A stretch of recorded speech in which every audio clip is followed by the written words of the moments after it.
ప్రియులారా, ఈ రోజున మన ధ్యానాంశముగా బైబిల్ గ్రంథంలో నుండి తీతుకు రాసినటువంటి పత్రిక 3వ అధ్యాయము 9వ వచనాన్ని మనం ధ్యానించినట్లయితే ఇక రాయబడి ఉన్నది, అవివేక తర్కములను వంశావళులను కలహములను ధర్మశాస్త్రమును గూర్చిన వివాదములను నిష్ప్రయోజనమును వ్యర్థమునై ఉన్నవి గనుక వాటికి దూరముగా ఉండుము అని రాయబడి ఉన్నది.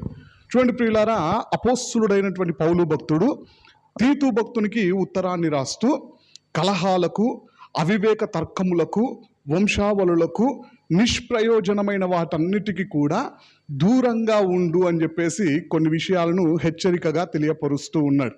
మనం బైబిల్ గ్రంథంలో తిమోతితో కూడా అపోస్తులుడైనటువంటి పౌలు భక్తుడు ఈ విధమైనటువంటి మాటలనే తెలియపరిచినట్టుగా మనకి తిమోతికి రాసినటువంటి మొదటి పత్రిక 6వ అధ్యాయము 20వ వచనంలో కనిపిస్తూ ఉంటుంది. అక్కడ రాయబడి ఉంటుంది, ఓ తిమోతి, నీకు అప్పగింపబడిన దాన్ని కాపాడుతూ నువ్వు చేయాల్సినటువంటి పని ఏంటిది అంటే, అపవిత్రమైన ఒట్టి మాటలకు, అదేవిధంగా జ్ఞానమని అబద్ధముగా చెప్పబడిన విపరీత వాదములకు నీవు దూరంగా ఉండాలి అని హెచ్చరిస్తూ ఉంటాడు. అంటే అపవిత్రమైన ఒట్టి మాటలకు, అదేవిధంగా జ్ఞానమని అబద్ధముగా చెప్పబడినటువంటి విపరీత వాదములకు దూరంగా ఉండమంటూ ఉన్నాడు. ఇక్కడ తీతు భక్తునితోనేమో కలహములకు, అవివేక తర్కములకు, నిష్ప్రయోజనమైన ప్రతిదానికి దూరంగా ఉండమని హెచ్చరిస్తూ ఉన్నట్టుగా మనకు కనిపిస్తూ ఉన్నది. చూడండి ప్రియులారా, ఈ రోజున ఈ 2 వచనాలను మనం ఆధారం చేసుకొని మనం ధ్యానించబోతున్నటువంటి అంశం ఏంటిది అంటే, మనం వేటికి దూరంగా ఉండాలి, మనం వేటికి దూరంగా ఉండాలి అని చెప్పేసి దేవాది దేవుడు ఆశపడుతూ ఉన్నాడో బైబిల్ గ్రంథంలో నుండి మనం ఈ రోజున గమనించినట్లయితే, మొట్టమొదటిగా మనము దేవునికి దగ్గరగా ఉన్నట్లయితే దేవుడు అసహ్యించుకునే వాటన్నిటికీ మనం దూరంగా ఉండడానికి అవకాశం ఉంటుంది. అదే మనము దేవునికే దూరంగా ఉన్నామనుకోండి, దేవుడు వేటినైతే అసహ్యించుకుంటూ ఉన్నాడో, వేటికైతే దూరంగా ఉండమని కోరుకుంటూ ఉన్నాడో వాటన్నింటికి మనం దగ్గరగా ఉండడానికి అవకాశం ఉంటుంది. అందుకే మనం మొదట చేయాల్సినటువంటి పని ఏంటిది అంటే దేవునికి దగ్గరగా ఉండాలి.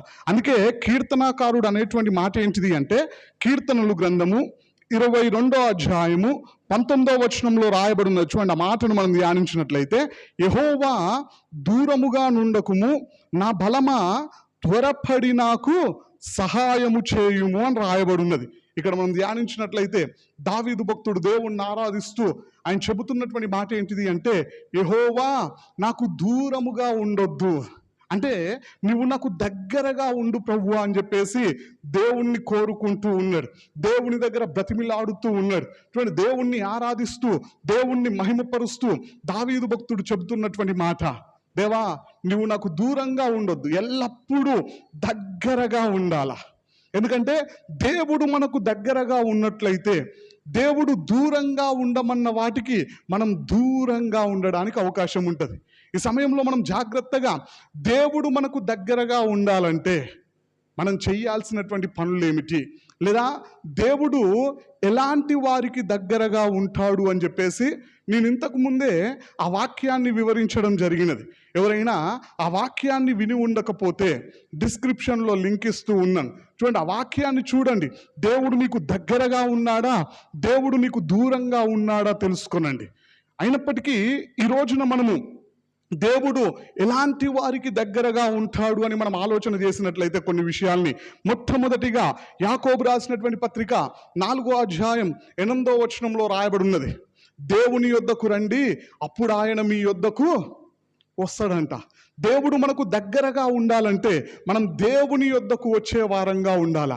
అంటే ప్రతిరోజు ప్రార్థించే వారంగా ఉండాలా, ప్రతి వారం మందిరానికి వెళ్ళే వారంగా ఉండాలా, దేవునితో అత్యంత సన్నిహితమైనటువంటి సంబంధం కలిగి జీవించేటువంటి వారమై ఉండాలా. మరి రోజున మన జీవితం ఆ విధంగానే ఉన్నదా? రెండోదిగా దేవుడు ఎలాంటి వారికి దగ్గరగా ఉంటాడు అంటే, కీర్తనలు గ్రంథం 145వ అధ్యాయం 18వ వచనంలో రాయబడి ఉంటుంది, తనకు మొరపెట్టు వారికి అందరికీ, తనకు నిజముగా మొరపెట్టు వారికి అందరికీ యెహోవా సమీపముగా ఉన్నాడంట. దేవుడు ఎవరికి సమీపముగా దగ్గరగా ఉంటాడంటే నిజంగా మొరపెట్టే వారికి, యథార్థ హృదయంతో ప్రార్థించే వారికి దేవుడు దగ్గరగా ఉంటాడంట. వేషధారుల్లాగా జీవించే వారికి దేవుడు దగ్గరగా ఉండడు. మనుషుల ముందు మాత్రమే ప్రార్థించే వారికి దేవుడు దగ్గరగా ఉండడు. నిజంగా ప్రార్థనా జీవితం నువ్వు కలిగి జీవిస్తూ ఉన్నట్లయితే దేవుడు నీకు దగ్గరగా ఉండడానికి అవకాశం ఉంటుంది. చూడండి ప్రియులారా, మూడోదిగా దేవుడు ఎలాంటి వారికి దగ్గరగా ఉంటాడు అంటే, కీర్తనలు గ్రంథము 34వ అధ్యాయము 18వ వచనంలో రాయబడి ఉంటుంది. విరిగి నలిగిన హృదయము కలిగినటువంటి వారికంట దేవుడు దగ్గరగా ఉంటాడంట. వారి ప్రార్థనను దేవుడు ఆలక్ష్యము చేసేవాడు కాడంట. అలాంటి వారికి దేవుడు త్వరగా జవాబునివ్వడానికి, వారికి దగ్గరగా ఉండడానికి అవకాశం ఉంటుందంట. మరి ఈ లక్షణాలు మనలో ఉన్నట్లయితే మనం గుర్తించాలా, మనము దేవునికి దగ్గరగా ఉన్నాం, మనం దేవుని దగ్గరికి వచ్చే వారంగా ఉన్నామా, నిజంగా ప్రార్థనా జీవితం కలిగి జీవించే వారంగా ఉన్నామా. మూడోదిగా మనం గమనించినట్లయితే, విరిగి నలిగిన హృదయముతో దేవుని సన్నిధికి వచ్చే వారంగా, ప్రార్థనా జీవితాన్ని గడిపే వారంగా మనం ఉంటూ ఉన్నామా. ఆ విధమైనటువంటి జీవితాన్ని మనం జీవిస్తూ ఉన్నట్లయితే దేవుడు నీకు దగ్గరగా ఉంటాడు. దేవుడు నీకు దగ్గరగా ఉన్నట్లయితే దేవుడు వేటికైతే మనం దూరంగా ఉండాలని కోరుకున్నాడో వాటన్నింటికి మనం దూరంగా ఉండడానికి అవకాశం ఉంటుంది.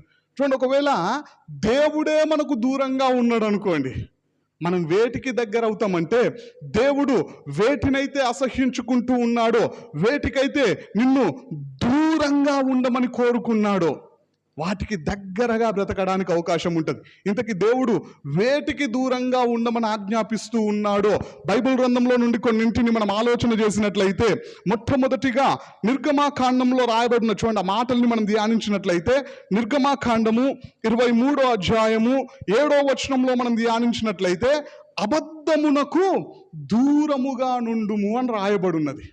దేవాది దేవుడు మోషే ప్రవక్త ద్వారా అలనాడు ఇజ్రాయేళ్లతో తెలియపరుస్తూ ఉన్నాడు. ఈ రోజున పరిశుద్ధాత్మ దేవుడు మనందరితో తెలియపరుస్తున్నటువంటి విషయం ఏంటిది అంటే, మనందరం అబద్ధాలకు దూరంగా ఉండాలంట.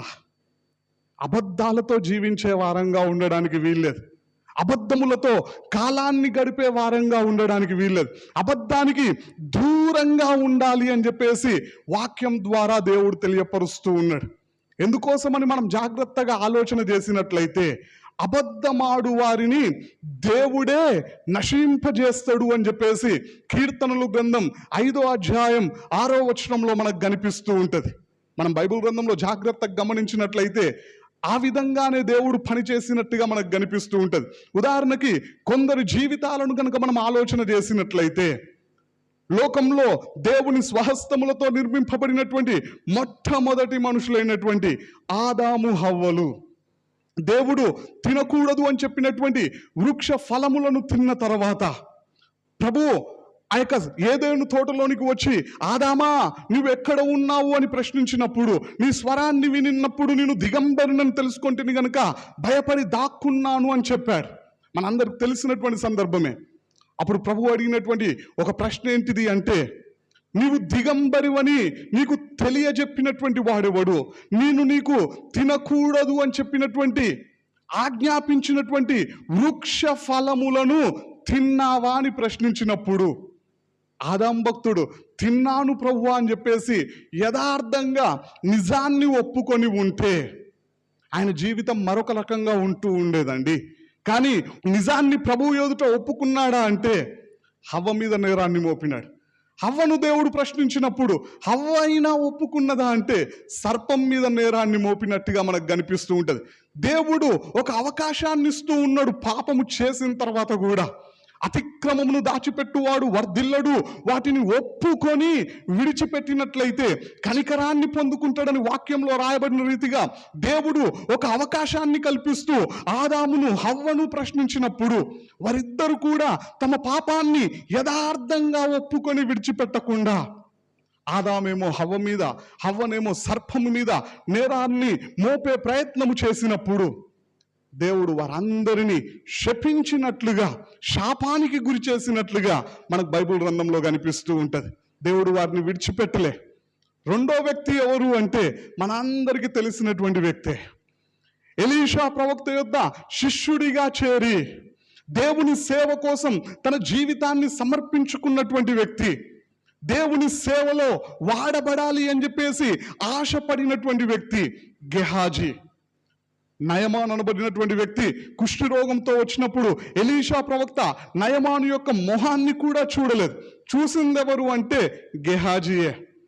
ఎలీషా ప్రవక్త చెప్పినటువంటి మాటలను యోర్దాను నదిలోనికి వెళ్ళి 7 సార్లు మునుగమని చెప్పింది. ఆయన ఇష్టం లేకుండానే మునిగిన తర్వాత, ఆ కుష్టి వ్యాధి నుండి విడుదల పొందుకున్న తర్వాత, దైవజనునికి బహుమానాలు ఇవ్వాలి అని చెప్పేసి పట్టు వస్త్రాలను రకరకాల వాటిని తీసుకొని వచ్చినప్పుడు ఎలీషా ప్రవక్త ఆ బహుమానాలను కూడా చూసింది ఎవరు అంటే గెహాజీయే. ఎలీషా ప్రవక్త వద్దని చెప్పి పంపిస్తూ ఉంటే సేవ కోసం తన జీవితాన్ని సమర్పించుకున్నటువంటి వ్యక్తి, దేవుని సేవలో వాడబడాలి అని చెప్పేసి ఆశపడినటువంటి వ్యక్తి, ఆ బహుమానాల మీద ఆశను పెంచుకొని పరిగెత్తుకొని వెళ్ళి ఎలీషా ప్రవక్త పేరు మీద అబద్ధాలను చెప్పి ఆయనకు నచ్చిన వాటన్నింటినీ తీసుకొని వచ్చి తన ఇంట్లో పెట్టుకొని మళ్ళీ ఏమీ తెలియని వ్యక్తిగానే యథాస్థానంలో కూర్చుండి ఉన్నప్పుడు ఎలీషా ప్రవక్త ఆయనను పిలిచి ఒక అవకాశాన్ని ఇస్తూ ప్రశ్నిస్తూ ఉన్నాడు. అయ్యా, నువ్వు ఎక్కడి నుండి వచ్చావు అంటే, ఆ బహుమానాలను చూసినప్పుడు వాటి మీద నాకు ఆశ కలిగింది, నేను పరిగెత్తుకొని వెళ్ళి పట్టు వస్త్రాలను నాకు నచ్చిన ప్రతిదాన్ని తీసుకొని వచ్చి మా ఇంట్లో పెట్టుకొని ఇక్కడ వచ్చి కూర్చున్నానయ్యా అని చెప్పేసి నిజాన్ని ఒప్పుకొని ఉంటే గెహాజీ జీవితం మరొక రకంగా ఉంటుండే. కానీ ఒప్పుకున్నాడా అంటే ఒప్పుకోలే. నేను ఎక్కడికి వెళ్ళలే, ఇక్కడే కూర్చున్నా అని చెప్పేసి అబద్ధమాడినప్పుడు కుష్ఠరోగాన్ని పొందుకొని దేవుని సన్నిధిలో ఉండాలని ఆశపడినటువంటి వ్యక్తి సన్నిధిలో నుండి నెట్టివేయబడినాడు. వెలివేయబడినట్టుగా ఆయన జీవితం మనకు కనిపిస్తూ ఉన్నది. చూడండి, కారణం ఏంటిది అంటే ఆశించకూడనివి ఆశించడమే కాకుండా అవకాశం ఇస్తూ ప్రశ్నించినప్పుడు నిజాన్ని ఒప్పుకోకుండా, యథార్థంగా తన పాపాన్ని ఒప్పుకొని విడిచిపెట్టకుండా అబద్ధాలతో మరి వాటిని కప్పే ప్రయత్నము చేసినప్పుడు కుష్ఠరోగాన్ని పొందుకొని అక్కడి నుండి వెళ్ళిపోయినట్టుగా గెహాజీ జీవితం మనకు కనిపిస్తూ ఉంటది. మూడో వ్యక్తి, మన క్రొత్త నిబంధనలో కూడా అబద్ధాలతో నష్టాలను తెచ్చుకున్నటువంటి వారు కనిపిస్తూ ఉంటారు, అననీయ సప్పీరాలు. ఆ కాలంలో విశ్వాసులందరూ కూడా పొలాలు ఉన్నటువంటి వారు పొలాలను, ఇండ్లు ఉన్నటువంటి వారు ఇండ్లను అమ్మి వాటి వెలను తీసుకొని వచ్చి అపోస్తలుల పాదముల యొద్ద పెడుతూ దేవుని సేవకు వాటిని సమర్పిస్తూ ఉంటే అననీయ సప్పీరాలను ఎవరు అడగలే, మీ పొలాన్ని అమ్మి డబ్బులు తీసుకొని రండి అని చెప్పేసి. వారంతటా వారే ప్రేరేపించబడిన వారై వాళ్ళు ఒక నిర్ణయానికి వచ్చినారు, మన పొలాన్ని అమ్మి ఆ ధనాన్ని దేవుని సేవకు సమర్పిస్తామని చెప్పేసి. కానీ ఎప్పుడైతే పొలాన్ని అమ్మిన తర్వాత ధనాన్ని చూశారో వారి మనసు మారిపోయింది, వారి ఆలోచనలు మారిపోయినాయి. సగం దాచిపెట్టుకొని సగం మాత్రమే తీసుకొని వచ్చాడు మొట్టమొదటిగా అననీయ. అప్పుడు పేతురు అవకాశం ఇస్తూ ప్రశ్నించినాడు, మీరింత వెలకే మీ పొలాన్ని అమ్మారా అంటే, లేదయ్యా సగం డబ్బులు మా ఇంట్లో పెట్టుకున్నాము, సగమే దేవునికి సమర్పించాము అని చెప్పేసి నిజాన్ని ఒప్పుకొని ఉంటే అననీయ సప్పీరాల జీవితం ఇంకో రకంగా ఉంటుండే. ఎప్పుడైతే అబద్ధమాడారో దేవుడే వారిని మరణానికి అప్పగించినట్టుగా మనకు కనిపిస్తూ ఉంటుంది. ఆ తర్వాత సప్పీరా వచ్చినప్పుడు ఆమెను అదే ప్రశ్న అడిగినప్పుడు ఆమె కూడా అదే విధంగా అబద్ధమాడినప్పుడు భార్యాభర్తలు ఇద్దరు కూడా ఒకే రోజున మరణించినట్టుగా మనకు కనిపిస్తూ ఉంటుంది. చూడండి, ఇంతమంది నష్టపోవడానికి దేవుడే వారిని నాశనము చేయడానికి గల కారణం ఏంటిది అని మనం జాగ్రత్తగా ఆలోచన చేసినట్లయితే అబద్ధాలకు దూరంగా ఉండమని ప్రభువు చెబుతూ ఉంటే దేవుని సన్నిధిలోనే అబద్ధాలు ఆడుతూ, దేవుని ఎదుటే అబద్ధాలు ఆడుతూ వారు నష్టాన్ని పొందుకున్నట్టుగా మనకు బైబిల్ గ్రంథంలో కనిపిస్తూ ఉన్నది. మరి రోజున ప్రభువు మనతో మాట్లాడుతూ ఉన్నాడు. మనం దూరంగా ఉండాల్సినటువంటి మొట్టమొదటి విషయం ఏంటిది అంటే అబద్ధాలకి. అందుకే కీర్తనాకారుడు అంటూ ఉంటాడు, కీర్తనలు గ్రంథము 120వ అధ్యాయము 2వ వచనంలో మనం ధ్యానించినట్లయితే, యెహోవా అబద్ధమాడు పెదవుల నుండి మోసకరమైన నాలుక నుండి నా ప్రాణమును విడిపించుము.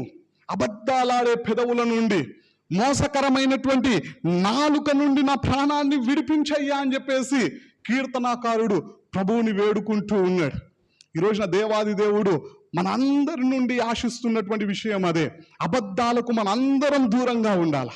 యాకోబు రాసినటువంటి పత్రిక 3వ అధ్యాయం 2వ వచనంలో రాయబడి ఉంటుంది, మనం అనేక విషయాల్లో తప్పిపోతూ ఉన్నామంట.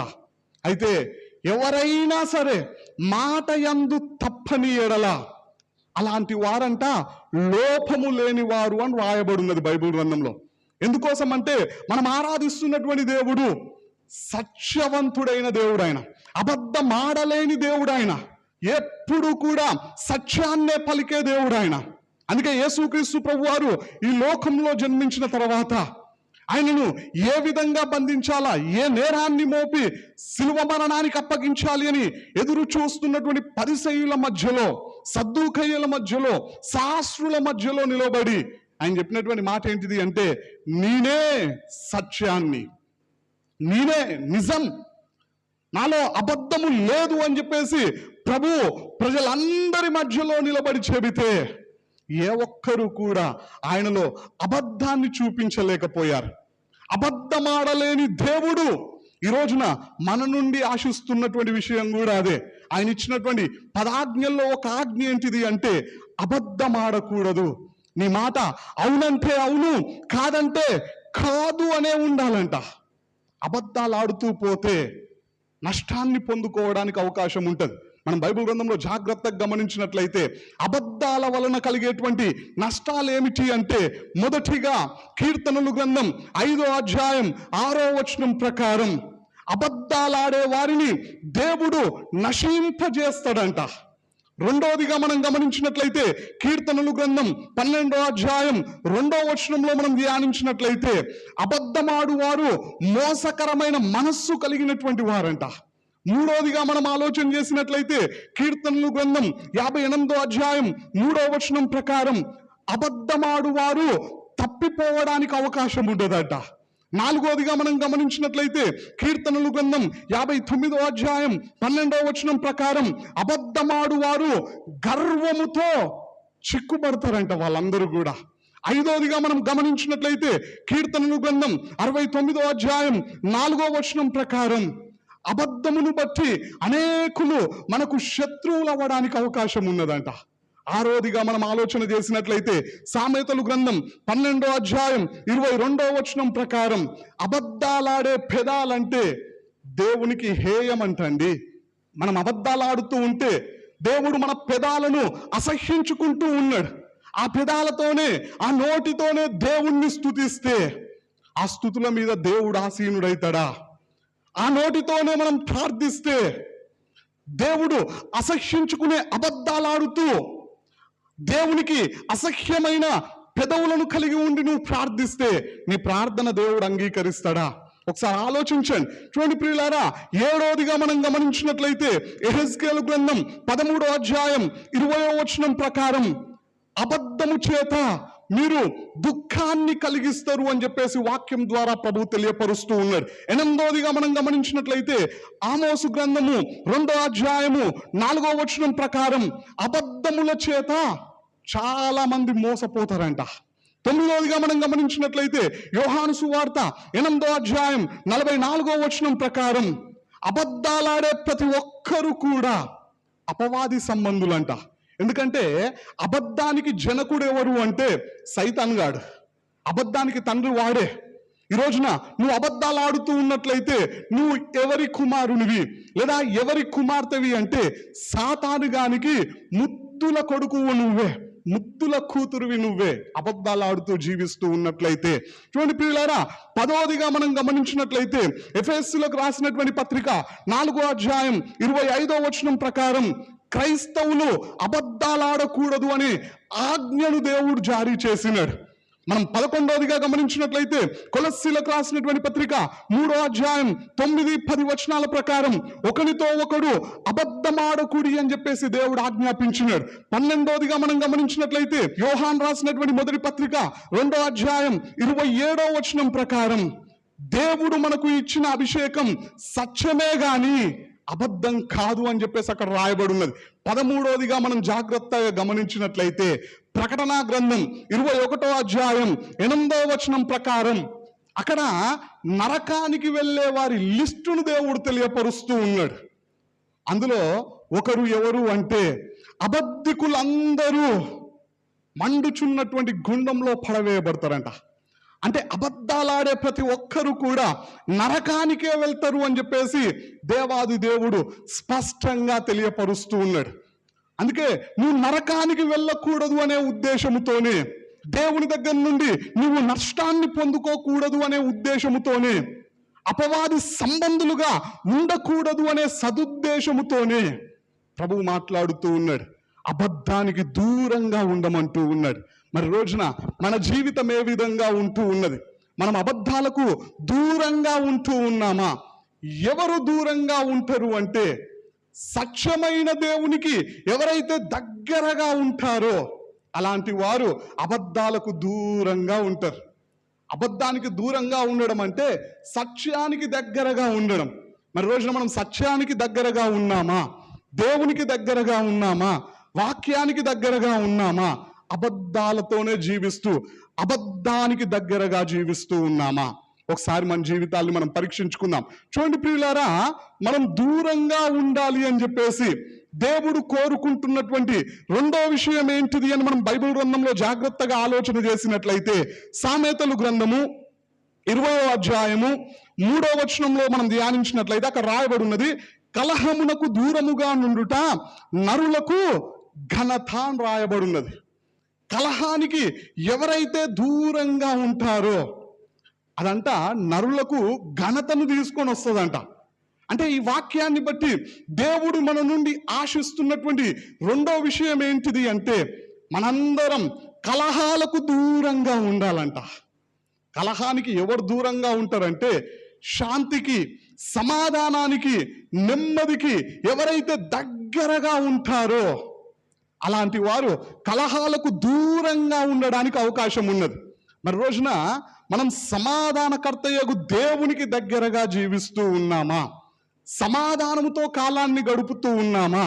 లేదంటే ఎక్కడ గొడవ పెట్టుకోవచ్చు, ఏ విషయంలో గొడవలు తీయొచ్చు అని చెప్పేసి కలహాలను వెదికే వారంగా ఉంటూ ఉన్నామా? మనం జాగ్రత్తగా మన జీవితాన్ని మనం పరీక్షించుకోవాలండి. ఎందుకోసం అంటే వాక్యం ద్వారా ప్రభువు కోరుకుంటున్నటువంటి రెండో విషయం, మనం కలహాలకు దూరంగా ఉండాలంట. చాలా మంది చిన్న చిన్న విషయాల్లో కూడా గొడవలు తీస్తూ ఉంటారు. నాకు తెలిసినటువంటి ఒక బ్రదర్ ఉన్నాడు. ఆ బ్రదర్ చేసేటువంటి పని ఏంటిది అంటే, భోజనానికి కూర్చున్నప్పుడు అన్నంలో గనక రాళ్ళు వచ్చినట్లయితే ఆ రాళ్ళన్నీ ఒక పక్కన పెడతాడంట. ఆ భోజనం చేయడం పూర్తయిన తర్వాత ఎన్ని రాళ్ళు ఉన్నాయో లెక్క పెట్టి అన్ని దెబ్బలు కొడతాడంట ఆయన భార్యని. రోజు అదే పని. కారణం ఏంటిది అంటే, ఆయన గొడవలు పెట్టుకోవడం సరదా కావచ్చు. చూడండి, అన్నంలో రాళ్ళు ఉంటే వాటిని తీసి ప్రక్కన పడేస్తే అయిపోతుంది. కానీ వాటిని ప్రక్కన పెట్టి భోజనం అంతా పూర్తయిపోయిన తర్వాత వాటిని లెక్క పెట్టి వాటి మీద ఎంత శ్రద్ధను కనపరుస్తూ ఉన్నాడో చూడండి. వాటిని లెక్క పెట్టి ఎన్ని రాళ్ళు వస్తే అన్ని దెబ్బలు కొడతాడంట ప్రతిరోజు. అంటే కలహము ఎక్కడ మనకు దొరుకుతుంది, ఏ విషయంలో గొడవలు తీసుకోవచ్చు అని చెప్పేసి రకరకాల వాటిని వెతుకుతూ ఉంటారు.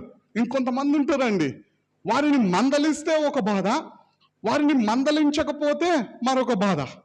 మనం రోడ్డు మీద వెళ్తూ ఉన్నప్పుడు వాళ్ళు రోడ్డు ప్రక్కనే కూర్చొని ఉంటే, బాగున్నావా అని అడిగితే నేను బాలేనా, ఎలాగనిపిస్తున్నా, నాకేమైంది, నాకేం రోగం వచ్చింది అని చెప్పేసి ఆ విషయాన్ని పట్టుకొని గొడవలు తీసే వాళ్ళు ఉంటారు.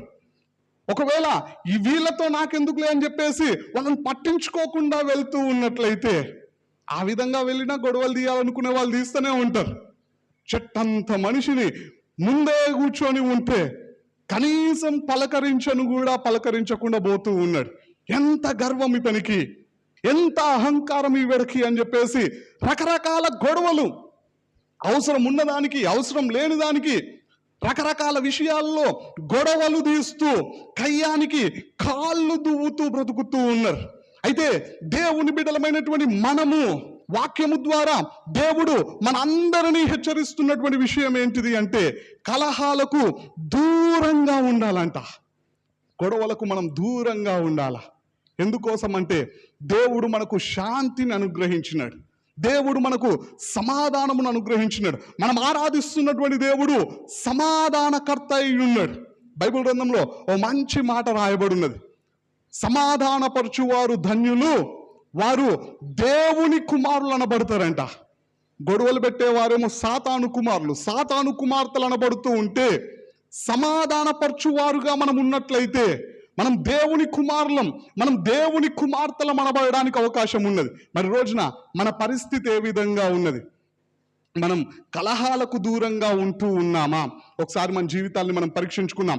చూడండి ప్రియులారా, మూడోదిగా మనం వేటికి దూరంగా ఉండాలి అని చెప్పేసి దేవుడు కోరుకుంటూ ఉన్నాడు అంటే, యోబు గ్రంథంలో రాయబడిన, చూడండి యోబు గ్రంథము 21వ అధ్యాయము 16వ వచనంలో మనం ధ్యానించినట్లయితే, వారి క్షేమము వారి చేతిలో లేదు, భక్తిహీనుల యోచన నాకు దూరముగా నుండును గాక అని రాయబడినది. ఇక్కడ భక్తుడు మాట్లాడుతున్నటువంటి మాటను గనక మనం ధ్యానించినట్లయితే ఇక్కడ రాయబడి ఉన్నది, భక్తిహీనుల యోచన నాకు దూరముగా నుండును గాక అంటున్నాడు. అంటే దేవుడు మన నుండి ఆశిస్తున్నటువంటి మూడో విషయం ఏంటిది అంటే, భక్తిహీనుల ఆలోచనలకు మనం దూరంగా ఉండాలంట. భక్తిహీనుల ఆలోచనలకు మనం దగ్గరగా ఉండడానికి వీల్లేదు. కారణం ఏంటిది అంటే, వాళ్ళలో భక్తి లేదు. భక్తి లేని వారిలో భయం కూడా ఉండదు దేవుడు అంటే. అలాంటి వారు దేవునికి దగ్గరగా ఉండే అవకాశం ఉండదు. అలాంటి వారి ఆలోచనలు మనం విన్నట్లయితే మనం కూడా దేవుని నుండి దూరం అవ్వడానికి అవకాశం ఉన్నది. అందుకే భక్తుడు కోరుకుంటూ ఉన్నాడు, అయ్యా భక్తిహీనుల యోచనకు నేను దూరంగా ఉండాలి అని ఆశపడుతూ ఆయన మాట్లాడుతూ ఉన్నాడు. మరి రోజున దేవుడు మన నుండి ఆశిస్తున్నటువంటి మూడో విషయం కూడా అదే, భక్తిహీనుల ఆలోచనలకు మనం దూరంగా ఉండాలంట.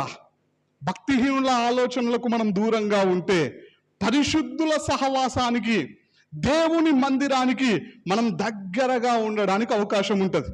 చూడండి ప్రియులారా, ఎందుకోసం మనము భక్తిహీనుల ఆలోచనలకు దూరంగా ఉండాలి అంటే, అసలు భక్తిహీనులు ఎలాంటి వారు అని మనం జాగ్రత్తగా బైబిల్ గ్రంథంలో నుండి ఆలోచన చేసినట్లయితే, బైబిల్ గ్రంథంలో రాయబడినది, కీర్తనల గ్రంథం 28వ అధ్యాయం 3వ వచనం ప్రకారం, భక్తిహీనులంతా దుష్టాలోచన హృదయంలో ఉంచుకొని తమ పొరుగు వారితో సమాధానంగా మాట్లాడుతారంట.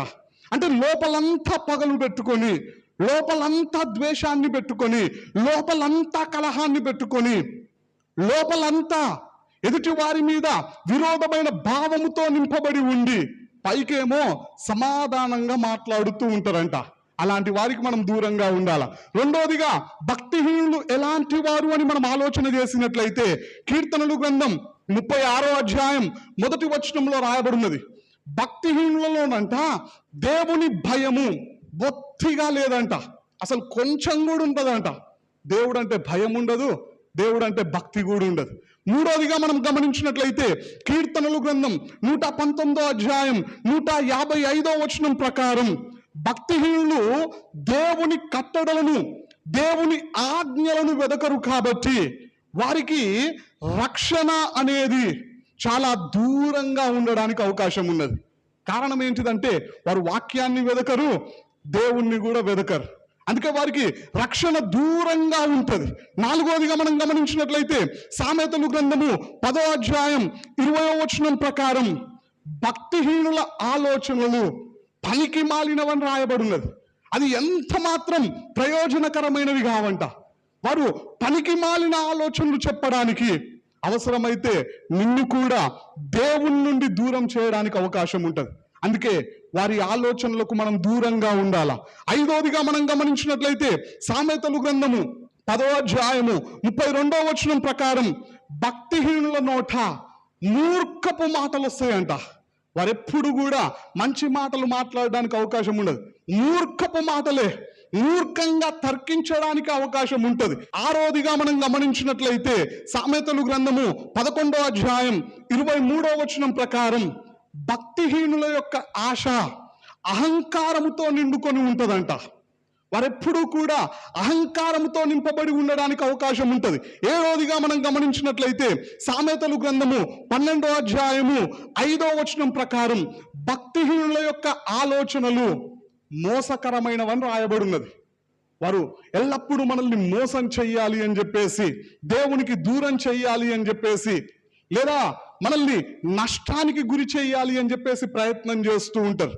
చూడండి, 8వదిగా మనం గమనించినట్లయితే సామెతలు గ్రంథము 12వ అధ్యాయం 21వ వచనం ప్రకారం భక్తిహీనులంట ఎల్లప్పుడూ కీడుతో నిండి ఉంటారంట.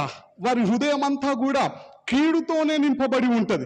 అంటే వారు మనకు కీడు చేయడానికి అవకాశం ఉంటది. ఎప్పుడు కూడా వారు మేలు చేసేవారుగా ఉండరు. 9వదిగా మనం గమనించినట్లయితే యోబు గ్రంథము 21వ అధ్యాయము 7వ వచనం నుండి 16వ వచనం వరకు మనం ధ్యానించినట్లయితే భక్తిహీనులు దేవుడు లేడని చెబుతారు, దేవుడు మాకు వద్దు, అవసరం లేదని చెప్పడానికి కూడా అవకాశం ఉన్నదంట. అంటే భక్తిహీనులకు దేవుడు అవసరం లేదు, దేవునితో వారికి సంబంధం లేదు, దేవుని మాటలతో వారికి సంబంధం లేదు, దేవుని ఆజ్ఞలతో వారికి సంబంధం లేదు. భక్తిహీనులు ఈ విధమైనటువంటి భయంకరమైనటువంటి హృదయముతో, లేదా దేవునికి దూరంగా, దేవుడంటే భయం లేకుండా, భక్తి లేకుండా, దేవుడే వద్దని చెబుతూ జీవిస్తూ ఉన్నారు. కాబట్టి భక్తుని ద్వారా దేవుడు మనకు తెలియపరుస్తూ ఉన్నాడు. అలాంటి భక్తిహీనుల ఆలోచనలకు నువ్వు ఏ విధంగా ఉండాలంటే దూరంగా ఉండాల. భక్తిహీనుల ఆలోచనలకు ఎప్పుడు కూడా మనం దగ్గరగా ఉండడానికి వీల్లేదు. ఎందుకంటే వాళ్ళలాగా తయారు చేస్తారు మనల్ని కూడా. అందుకే దావీదు భక్తుడు చెప్పినటువంటి మాట ఏంటిది అంటే, కీర్తనలు గ్రంథం 39వ అధ్యాయం 1వ వచనంలో రాయబడి ఉంటుంది, భక్తిహీనులు తన ఎదుట ఉన్నప్పుడు అంట తన నోటికి చిక్కము ఉంచుకుందని అనుకున్నాడంట. వారి ఎదుట ఏం మాట్లాడడానికి కూడా ఇష్టపడలేదంట, వారికి ఎలాంటి సలహా ఇవ్వడానికి కూడా ఇష్టపడలేదంట, వారి దగ్గర నుండి ఆలోచనలు తీసుకోవడానికి కూడా ఇష్టపడలేదంట. సైలెంట్ ఉండిపోయినాడంట దావీదు భక్తుడు. ఎందుకంటే వారి ఆలోచనలు పనికి మాలినాయి, వారి యొక్క హృదయము మోసంతో నింపబడి ఉన్నది. వారు కీడు చేసేటువంటి విషయాలనే తెలియపరుస్తారు తప్ప మనకు మేలుకరంగా ఎప్పటికీ ఉండలేరు. అందుకే ఈ రోజున ప్రభువు మనతో మాట్లాడుతూ ఉన్నాడు. అలాంటి భక్తిహీనుల ఆలోచనలకు మనం దూరంగా ఉండాలి అని దేవుడు ఆశపడుతూ ఉన్నాడు. మరి రోజున భక్తిహీనుల ఆలోచనలకు మనం దూరంగా ఉంటూ ఉన్నామా, లేదంటే దగ్గరగా ఉంటూ ఉన్నామా? ఒకసారి మన జీవితాన్ని మనం పరీక్షించుకుందామండి. మొదటిగా అబద్ధానికి దూరంగా ఉండమన్నాడు దేవుడు. రెండోదిగా కలహానికి దూరంగా ఉండమన్నాడు దేవుడు. మూడోదిగా భక్తిహీనుల ఆలోచనకు దూరంగా ఉండమన్నాడు. నాలుగోదిగా మనం గమనించినట్లయితే దేవుడు వేటికి దూరంగా ఉండాలి అని చెప్పేసి కోరుకుంటూ ఉన్నాడు అని మనం బైబిల్ గ్రంథంలో ఆలోచన చేసినట్లయితే, కొరింథీయులకు రాసినటువంటి మొదటి పత్రిక 6వ అధ్యాయము 18వ వచనంలో రాయబడి ఉన్నది, జారత్వమునకు దూరముగా పారిపోవుడి అని రాయబడి ఉన్నది. దేవుని నామానికి స్తోత్రం, హల్లెలూయా. చూడండి, జారత్వానికి దూరంగా పారిపోమ్మంటున్నాడు దేవుడు. ఇది 4వ విషయం. మరి రోజున మన జీవితం ఏ విధంగా ఉన్నది? జారత్వానికి దూరంగా ఉంటూ ఉన్నామా? జారత్వానికి దూరంగా ఉండడం అంటే పరిశుద్ధతను కాపాడుకోవడం, లేదా పరిశుద్ధతకు దగ్గరగా జీవించడం. ఎందుకోసం మనం పరిశుద్ధంగా జీవించాలి అంటే, మనం ఆరాధిస్తున్నటువంటి దేవుడు పరిశుద్ధుడైన దేవుడు. పరిశుద్ధుడు పరిశుద్ధుడు పరిశుద్ధుడు అని ప్రతి గానములతో కొనియాడబడుతున్నటువంటి దేవుణ్ణి మనం ఆరాధిస్తూ ఉన్నాం. ఆయన బిడ్డలమని చెప్పుకుంటూ ఉన్నాం. మనం ఆరాధిస్తున్నటువంటి దేవుడు పరిశుద్ధుడు కాబట్టి దేవుడు మన నుండి కూడా పరిశుద్ధతనే కోరుకుంటూ ఉన్నాడు, పాపాన్ని కోరుకోవడం లేదు. అందుకే జారత్వానికి దూరంగా పారిపోమ్మని దేవాది దేవుడు హెచ్చరిస్తూ ఉన్నాడు.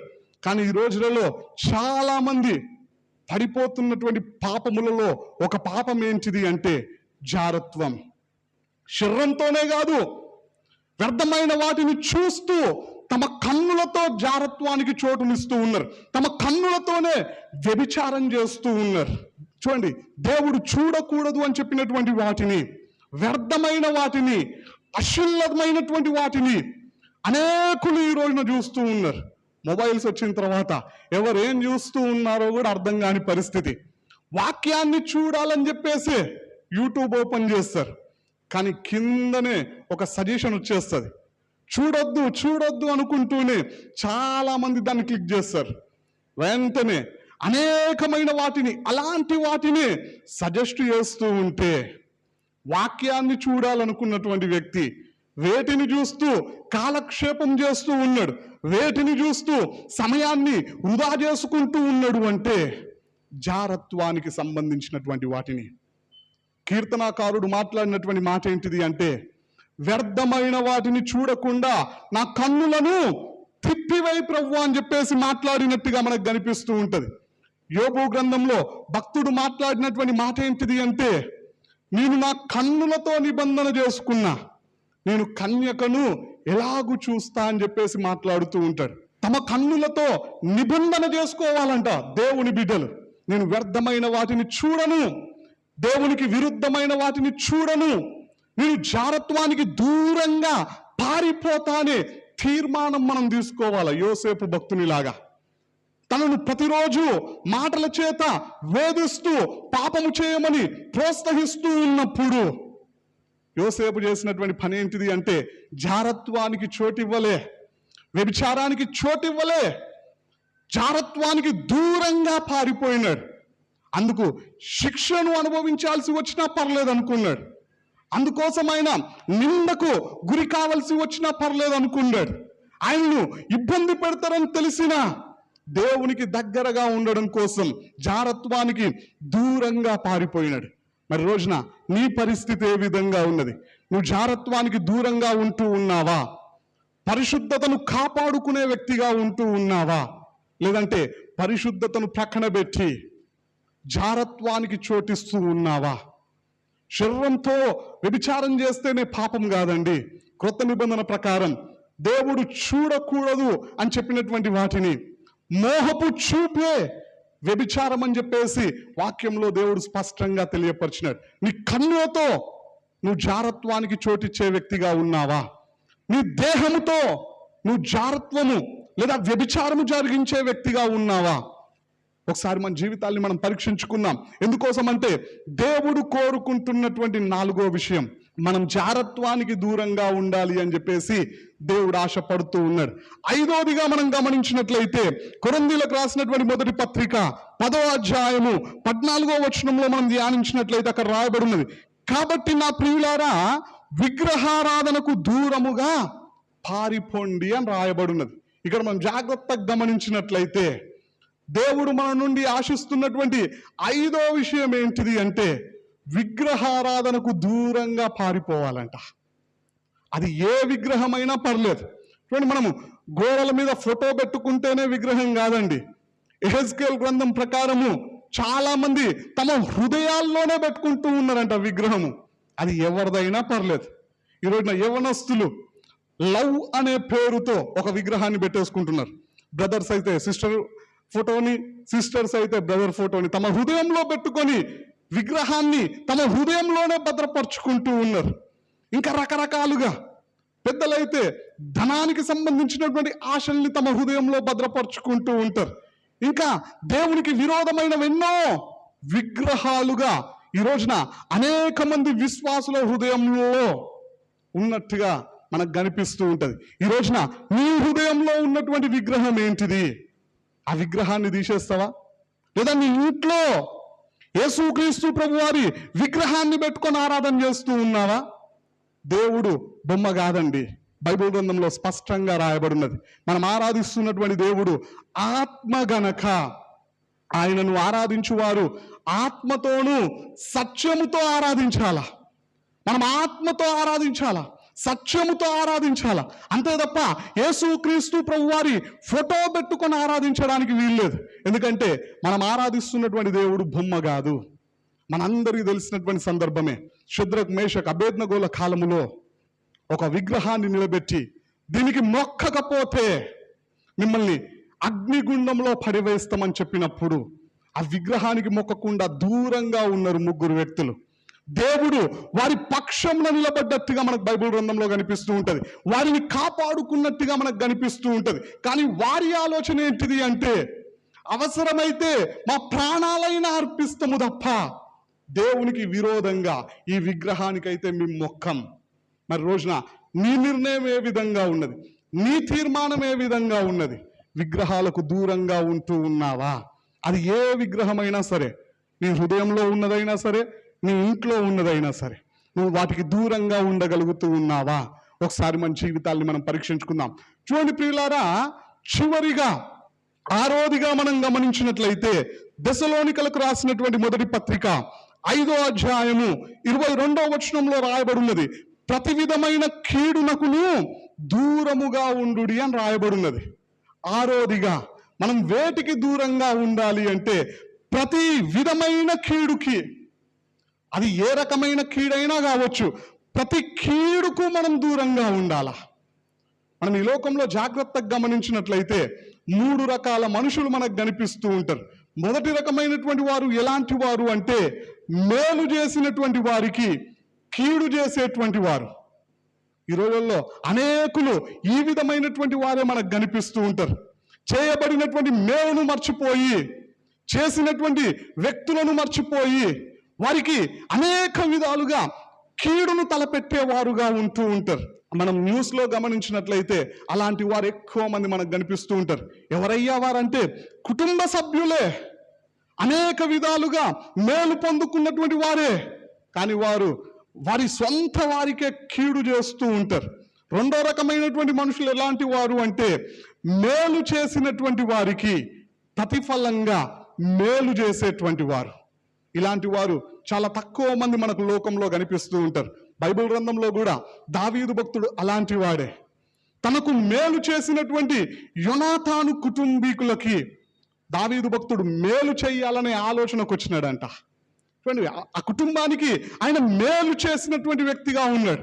అంటే మేలు చేసేటువంటి వారికి మేలు చేసేటువంటి వారు రెండో గుంపు. మూడో రకమైనటువంటి మనుషులు ఉన్నారు. వారు ఎలాంటి వారు అంటే కీడు చేసినటువంటి వారికి సహితం మేలు చేసేటువంటి వారు. వారెవరు అంటే క్రైస్తవులు. దేవుని నామానికి స్తోత్రం, హల్లెలూయా. చూడండి, దేవుడు ఎవరికి మేలు చేశాడు అంటే తన పట్ల అసహ్యంగా ప్రవర్తిస్తున్నటువంటి వారిని ఉద్దేశించి, తనను గాయపరుస్తున్నటువంటి వారిని ఉద్దేశించి, తనను అవమానపరుస్తున్నటువంటి వారిని ఉద్దేశించి, తనను మరణానికి అప్పగిస్తున్నటువంటి వారిని ఉద్దేశించి ప్రభు కల్వరి సిలువలో మాట్లాడినటువంటి మొదటి మాట మనందరికీ తెలిసినటువంటి మాటే, తండ్రి వీరేమి చేయుచున్నారో వీరెరుగరు గనుక వీరిని క్షమించు. దేవుని పట్ల శత్రుత్వాన్ని పెంచుకొని దేవుణ్ణి సిలువకు అప్పగించాలనే ప్రయత్నం చేసినటువంటి వారిని ఉద్దేశించి, ఆయనను కొరడా దెబ్బలు కొట్టించినటువంటి వారిని ఉద్దేశించి, ఆయన మొహము పైన ఉమ్మి వేసినటువంటి వారిని ఉద్దేశించి, ఆయనను ఇబ్బంది పెడుతూ అనేక రకాలుగా అవమానపరిచినటువంటి వారిని ఉద్దేశించి ప్రభువు మాట్లాడినటువంటి మాట, వీరిని క్షమించు. ఇది క్రైస్తవుల యొక్క స్వభావం. ఇది క్రైస్తవులు కలిగి ఉండాల్సినటువంటి మనస్సు. క్రీస్తు మనందరికీ చూపించినటువంటి మాదిరికరమైనటువంటి జీవితం. ఆ విధమైనటువంటి జీవితం మనకున్నదా? బైబిల్ గ్రంథంలో ఎంతో మంది ఇలాంటి జీవితాన్నే జీవించినట్టుగా మనకు కనిపిస్తూ ఉంటది. ఉదాహరణకి స్టెఫెన్ రాళ్ళను తీసుకొని కొట్టి చంపుతూ ఉంటే ఆయన చేసినటువంటి ప్రార్థన, దేవా వీరిని క్షమించు. చంపుతున్నటువంటి వారిని ఉద్దేశించి, ఆయన ఇబ్బంది పెడుతున్నటువంటి వారిని ఉద్దేశించి స్టెఫెన్ చేసినటువంటి ప్రార్థన, దేవా వీరిని క్షమించు.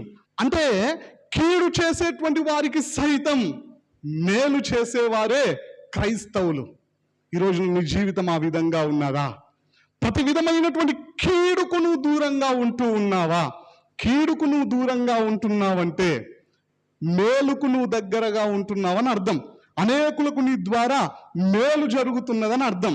మరి రోజున నీ ద్వారా అనేకులు మేలును పొందుకుంటూ ఉన్నారా, కీడును పొందుకుంటూ ఉన్నారా? ఒకసారి మన జీవితాల్ని మనం పరీక్షించుకుందాం.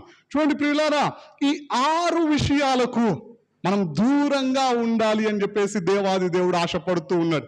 ఈ 6 విషయాలకు ఎవరు దూరంగా ఉంటారంటే, ఎవరైతే దేవునికి దగ్గరగా జీవిస్తారో వారు ఈ 6 విషయాలకి దూరంగా ఉంటారు. దేవుడు మన నుండి ఆశిస్తున్నది అదే. మనందరం అబద్ధాలకు దూరంగా ఉండాలి మొదటిగా, కలహానికి దూరంగా ఉండాలి రెండోదిగా, భక్తిహీనుల ఆలోచనకు మనం దూరంగా ఉండాలి మూడోదిగా, నాలుగోదిగా మనం గమనించినట్లయితే జారత్వానికి దూరంగా ఉండాలా, ఐదోదిగా మనం గమనించినట్లయితే విగ్రహారాధనకు మనం దూరంగా ఉండాలా, ఆరోదిగా ప్రతి విధమైన కీడుకు మనం దూరంగా ఉండాలా, చూడండి, అబద్ధానికి దూరంగా ఉంటే సత్యానికి దగ్గరగా ఉండడానికి అవకాశం ఉన్నది. రెండవదిగా, కలహానికి దూరంగా ఉంటే దేవుడు అనుగ్రహించినటువంటి శాంతికి, సమాధానముకు మనం దగ్గరగా ఉండడానికి అవకాశం ఉన్నది. మూడవదిగా మనం గమనించినట్లయితే, భక్తిహీనుల ఆలోచనకు దూరంగా ఉన్నట్లయితే పరిశుద్ధుల సహవాసానికి, మందిరానికి మనం దగ్గరగా ఉండడానికి అవకాశం ఉన్నది. నాలుగవదిగా, జారత్వానికి దూరంగా ఉన్నట్లయితే పరిశుద్ధతకు మనం దగ్గరగా ఉండడానికి అవకాశం ఉన్నది. ఐదవదిగా, మనందరం విగ్రహారాధనకు దూరంగా ఉన్నట్లయితే నిజదేవుడు లేదా సత్యదేవుడైన యేసుక్రీస్తు ప్రభు వారికి మనం దగ్గరగా ఉండడానికి అవకాశం ఉన్నది. చివరిగా, ప్రతి విధమైన కీడుకు మనం దూరంగా ఉన్నట్లయితే మనందరం అనేకులకు మేలు చేసే వారంగా, మేలుకు దగ్గరగా ఉండడానికి అవకాశం ఉన్నది. ఈ విధంగా మనం జీవిస్తే ఏం జరుగుతుంది అని మనం ఆలోచన చేసినట్లయితే బైబిల్ గ్రంథంలో ఒక మాట రాయబడిన, చూడండి, ఆ మాటను ధ్యానించి మనం ముగించుకుందాం. యెషయా గ్రంథము 54వ అధ్యాయము 14వ వచనంలో మనం ధ్యానించినట్లయితే అక్కడ రాయబడి ఉన్నది, నీవు నీతి గలదానవై స్థాపింపబడుదువు, నీవు భయపడనక్కరలేదు, బాధించువారు నీకు దూరముగా నుందురు, భీతి నీకు దూరముగా ఉండును, అది నీ దగ్గరకు రానే రాదు. వీటికి నువ్వు దూరంగా జీవిస్తూ దేవాది దేవునికి దగ్గరగా బ్రతుకుతున్నట్లయితే నీవంట నీతి గలదానవై స్థాపించబడతావంట. అప్పుడు దేవుడు చేసేటువంటి పని ఏంటిది అంటే అక్కడ రాబడినది, నువ్వు భయపడనక్కర్లేదంట. ఎందుకోసం అంటే మనల్ని బాధించేవారు మనకు దూరంగా ఉంటారంట. రెండోదిగా, భీతి అనేది, భయం అనేది మనకు దూరంగా ఉంటుందంట. అది మన దగ్గరకు రానే రాదంట. కారణం ఏంటిది అంటే దేవుడు నీ దగ్గరగా ఉన్నాడు కాబట్టి, దేవుడు నీతో ఉన్నాడు కాబట్టి భీతి నీకు దూరం అయిపోవడానికి, నిన్ను బాధించేవారు నీకు దూరం అవ్వడానికి అవకాశం ఉన్నది. మరి రోజున నీ జీవితం ఏ విధంగా ఉన్నది? దేవుడు దూరంగా ఉండమన్న వాటికి నువ్వు దూరంగా ఉంటూ ఉన్నావా, లేదా దేవునికే దూరంగా ఉంటూ ఉన్నావా? ఒకసారి మన జీవితాన్ని మనం పరీక్షించుకుందాం. ఈ రోజు నుండైనా మనందరం దేవునికి దగ్గరగా జీవిస్తాం. దేవుడు చెప్పినటువంటి వీటన్నింటికి మనం దూరంగా జీవిస్తాం. దేవుని సహాయాన్ని పొందుకుందాం. దేవుని రాకడకు మనందరం సిద్ధపడదాం. ఈ కొద్ది వాక్యాన్ని దేవుడు దీవించును గాక. ఆమేన్.